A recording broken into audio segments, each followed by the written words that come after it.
Have you ever been so comfortable that you didn't know you were failing? Me too. I was an awesome employee. I loved my work, and I took pride in it every day. I couldn't wait to get to work. And you know what? I got noticed. I was promoted to a high-level management position. I thought, yes, I never thought I would get there. And then I thought, you know what? This leadership thing is a drag. I didn't like it. And the other thing I noticed is that the team that I had, they were pretty lame. They weren't doing the things I wanted them to do. They weren't being the type of employees that I wanted. They just sat there, and I just thought, oh my gosh, I want a high-performing team. I want a happy team. And they weren't it. I also thought that if you're a good employee, you should be a great leader, right? That wasn't the case with me. So one day, after a management meeting, the executive who hired me, she stormed into the office and she cursed me out for 90 seconds. Okay, I'm sitting there like, I've never had anyone speak to me like that, ever. And the 90 seconds felt like forever. And I'm just sitting there going, And she just stood over me and she continued. And then just as aggressively as she came in, she quietly left and closed the door. I thought, okay, I'm dead. I sat in my office and I started to look around. Now I'm in there by myself, mind you. And I'm looking around. Did anyone see her? Did anyone hear her? Because I'm freaking out. I've never been spoken to like this before. And she was someone that I admired so much. And I'm still looking. I don't know what to do. I don't know what to do. And I just began to just kind of shake. And then indignation set in. I don't know who she's talking to. I'm Carla. You don't talk to me like that. And you know what, the other thing? I'm gonna report her to HR. And then this still small voice said to me, listen to what she said and not how she said it. Huh? She said that I wasn't a collaborator. She said that I was not a strong leader. She said I wasn't taking care of my people. And she also said, you let me down. Okay, again, I'm thinking, I'm dead, I'm gonna be fired, because if I'm fired, there's no income. And no income really means no money. I don't know what to do. The only thing I knew to do was pray. I said, Lord, help me. So I started just noticing, Carla, you have got to change. You cannot remain this way. So I started attending everything leadership. If they presented as leadership classes, if they said a leadership course, leadership seminar, whatever it was, I read leadership books. I became a certified coach twice. And things began to shift because my mind shifted. And I said, really, I've got to get my act together. And I started noticing that the focus transitioned from me to other people. I had to get my mind off of myself. I had to let go of the ego because I thought, I'm the boss. You do what I say. And that wasn't the case. You ever heard of John MacArthur? I want to call him John MacArthur, but it's John Maxwell. He said, place people on your agenda. And I thought, okay, what is that? I had to learn that I needed to put my people first. Like you said, respect, I had to respect my folks. I had to learn to trust them. And over time, things shifted. And you all want to know about my phenomenal team? I'll tell y'all about my phenomenal team. My phenomenal team, they just perform beautifully. I encouraged them to work across departments. I trusted them. Remember we heard trust today? I trusted them, and they flourished. They won individual awards, they won team awards, and then I myself, I won several Meritorious Awards. I worked for the Department of the Navy in the United States. I won several Meritorious Awards, and then I won a Superior Award for my leadership.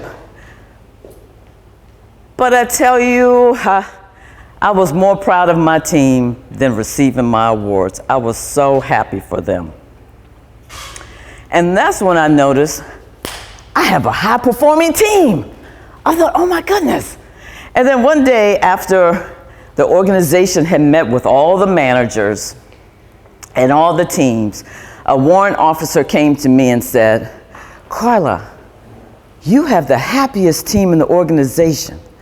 I felt like a child. This is exactly what I did in the office. I said, I do. I was so excited. And then he said again, he said, Carla, you have the happiest team in the organization. I was like, oh my goodness. I have a high-performing team and a happy team. But it's because I took the focus off of me and placed it on them. So I'm Carla Coates. My philosophy is, if you take care of the people will take care of the mission. And I am out of Maryland, which is in the United States, a long way from here, 5 hours ahead, 5 hours, however it works. Now, this was my story, but it's also a GPS. The GPS that I have that stands for, I have to get this together. The GPS that stands for growth, personal responsibility, and we talked about personal responsibility yesterday, and self-care. So with those, I've learned that a GPS is just what it is. It gets you to where you need to go in your car. The lady who brought me here from Uber, she had her GPS right there. But it's a GPS for leadership. And the first one is growth. Growth is something that's so simple. You have to grow in your leadership. Every leader does not take a position and know everything. There is no way. I've never met a brand new leader who walks into a position and says, you know, I'm the king of the world, I'm the queen of the world, I know everything. No, you have to grow. And with that, with the growth, it also includes letting go of the ego. That's a huge thing. Letting go of the ego, doing things that hurt, and doing things that are weird. One Friday afternoon, an executive asked me to coach him. He was so upset. So I went into his office, sat at his conference table, and he paced back and forth for 20 minutes. He's so upset. He's just going, I'm just watching him go back and forth. He said, my employee, I can't believe it. It's Friday afternoon. She left for the weekend, and she simply will not do what I want her to do. Don't she know? Doesn't she know I'm the boss?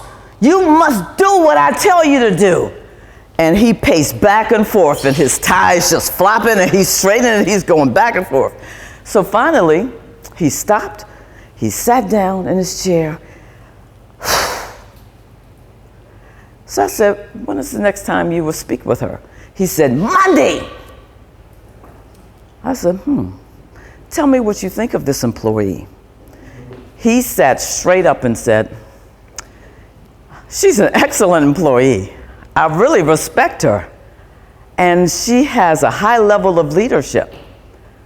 And then he sat back down. So I said, let me throw something out there.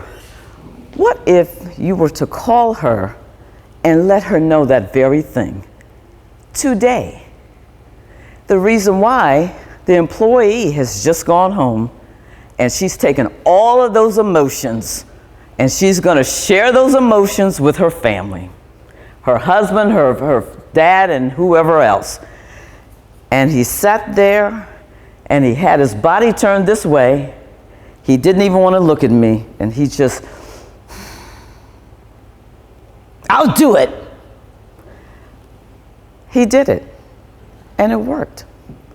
The employee was so grateful to hear from her manager on a Friday late afternoon, just to understand that he trusted her, he had confidence in her, he understood her level of leadership. And then when they met on Monday, she fell in line with his direction, and things worked out. That is growth. That is growth. That's also doing something that may hurt as leadership, because who calls their employee on a Friday afternoon to say, I really trust you. I have faith in you. You're a wonderful employee. Who wants to do that? You want to go home on a Friday afternoon. I don't care about you guys, but it hurt his ego.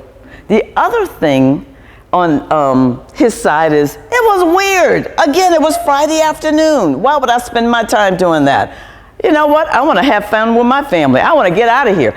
But it was weird. So that's the part of growth, is simply doing it and growing, and doing it when it hurts your ego, and also you want to be able to simply do what? Do it when it's weird. The other thing is, you all remember what the P is? Who remembers? Personal responsibility. One of the things, when the executive came to me and said everything about my leadership, that I didn't have strong leadership, I had to take it as that was my responsibility. But here's the thing, I could have said, what's your name? Marina. Okay, we're close peers. Let me tell you what Cheryl did to me. We're going to talk over lunch, and I'm going to tell you everything that she said to me. She was so rude. She used words that I would never use. And we're going to have this conversation every day, because I'm going to tell you every day about Cheryl. I could have run to one of my colleagues. I could have run, let's go to HR. HR, save me. You know what she did? I'm Carla. You don't talk to me like that. My feelings are hurt. I'm going to cry in the office, HR. I can't be treated like that. I could have done that. But whose responsibility was it? It was all mine. I had to take ownership of it. I had to take ownership to the fact that I did not have any leadership skills and I needed to grow. It was all of mine, my responsibility. The third thing is, who remembers what number 3 is? Self-care. Okay, so you may think, is this some woo-woo stuff? Self-care is leadership. Say it with me. Self-care is leadership. You guys are quiet. I'm loud. Let me hear it one more time. Self-care is leadership. How you take care of yourself. Most of you probably know the schedules. You know the schedules of your friends, your spouses. You know them of your children. You know them. Some of you may have adult children, and you know theirs. I know I did. My mom lived with me for 9 years, and she would say, oh, you're going out with a colleague on Wednesday afternoon or Wednesday evening? She said, oh, you're going to be home by 8:30 at 9. I thought, how does she know that? But she knew. She knew my schedule. You also know the schedule of your children. But are you on your schedule? Think about it. Are you actually on your schedule? So there are 3 things that we cover for self-care. The first one is you need to take an inventory. This will support you. Take an inventory. What is it that you like to do? Do you like to curl up with a book? Do you like to go dancing? Do you like to play a game on your phone? I do. I played so many games at the Lisbon airport trying to get there. But figure out what is it that you like to do. Take an inventory. The second thing is take the time to actually put it into action. Not just to say, oh, I like to do this, but put it into action. One of the things that I did is I worked for the federal government for 22 years, and on the executive branch, you receive 30 minutes of lunch. That's it, 30 minutes of lunch. So I decided, you know what, I need some me time. I wouldn't interact with my employees. I just sat there and I said, okay, I think I'm just gonna sit here in peace. I'm not gonna answer the phone. I'm not even gonna look at my emails, because that was a big thing for me. I'm an email person. And I said, I'm not gonna do that. Thank you. I'm not gonna do that. I am going to simply sit here and eat my lunch in peace. The other thing I did, taken from my inventory, I took salsa classes. And I'm gonna show you all. I only know one step, and it's not great. Who knows how to salsa here? Okay, back there, right? Okay, don't judge me. This is all I know, but I had it on my list. All right, and the lady used to say to the female leader, she used to tell us, don't lead, the men lead in salsa. We were like, but we're the boss. She said, no, stop it. Okay, this is my one step. Okay, that's it. She used to say, no chicken wings. So that's all I know. But it was so much fun. That was part of my self-care. And the third thing is make a commitment to actually put it into action. You must take care of yourself, always. And I think I have about 3 minutes. Okay, before I close, I have fulfilled my goal of being able to speak internationally. Last year I said I want to speak internationally, and right now you all are part of my goal. So if we can take a picture, I'll have it in it. I need you over here. And what I do is when I accomplish something, I go, yes. So I need you all to say, yes. Ready? No, I want you in it. Ready? One more time. Yes. Oh, I should be in it, right? Ready? Let me do one here. Let me do one here. All right. I'm not that good at it. Did I get you? So thank you all. So in closing, I'm Carla Coates of Coates Consulting Group, where we believe that if you take care of the people, you take care of the mission.